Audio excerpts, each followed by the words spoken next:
Hey,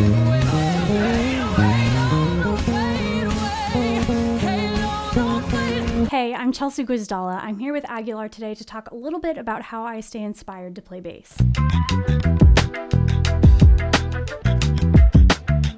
It's easy to lose motivation to practice when the world outside feels monotonous or like there's way more important stuff going on than your instrument. I'm notorious for hating practice, so trust me when I say I've exhausted the world's resources of how to make practicing more fun. The number one way I've found to do that is to use the music that makes me happy. Not the stuff that I should be learning for a gig or to keep up at the jam session, but the stuff that I like to dance to, that makes me feel good, that's on my guilty pleasures playlist. For you, that might be the Red Hot Chili Peppers, or Ariana Grande, or Nickelback. I know there's some of you out there somewhere. Luckily for me, I had an awesome music teacher as a kid, my own dad, Chris Stevens, and he taught me that some of the best musicians to steal licks and riffs from are vocalists. I was obsessed with this concept when I was younger, though back in those days, it sounded a little more like this.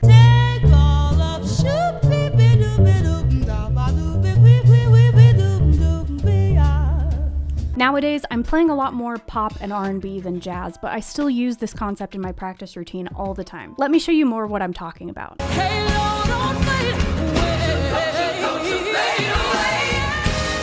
That performance by Beyonce is from Kobe Bryant's memorial service, which we're actually coming up on the 1-year anniversary of. I was super fortunate to be called to play in the string section. It was one of the most emotional days of my entire career. That riff that you just heard is from a featured moment of that arrangement of Halo, and that riff was stuck in my head forever.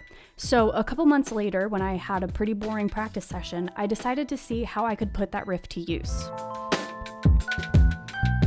So the first thing I want to figure out is which notes are happening here. My ear tells me this riff is based in a melodic minor sound, and I soon figure out that it's the C-sharp melodic minor scale. This is no one's favorite key, but we are practicing, right? So let's dig into it. Here's C-sharp melodic minor.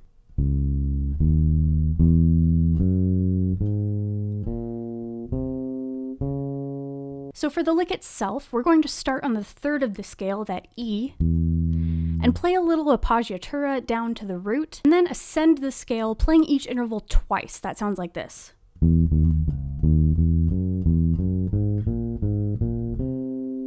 Once we hit the 7th of that melodic minor, or a C note, we're going to walk up the scale all the way to the 9th, and that's the end of the riff. Next up, I'm going to take this riff and move it all around my instrument to see what it feels like in different keys. You can do this in the circle of fifths, chromatically, random jumps all over the neck, whatever works for you.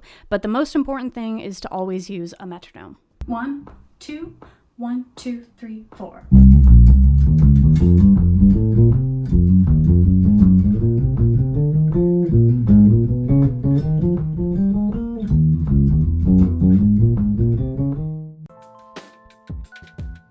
Now that you've got this thing under your fingers, it's time to make it your own. You can jam along with the song that you borrowed the lick from, or you can try it with some new chords. This can be done with so many different aspects of music. Vocalists from all genres, motifs from Baroque fugues, Jerry Hay horn lines, it's really whatever you're into. And just a small plug, I wrote an entire article on this concept for Premier Guitar magazine. I wrote out the licks for you and everything, so if you need some more ideas, hop over there. I really hope this was helpful, and please reach out to me if you have any questions or you just want to share what you're working on. I'm always around to chat. I'll see you soon.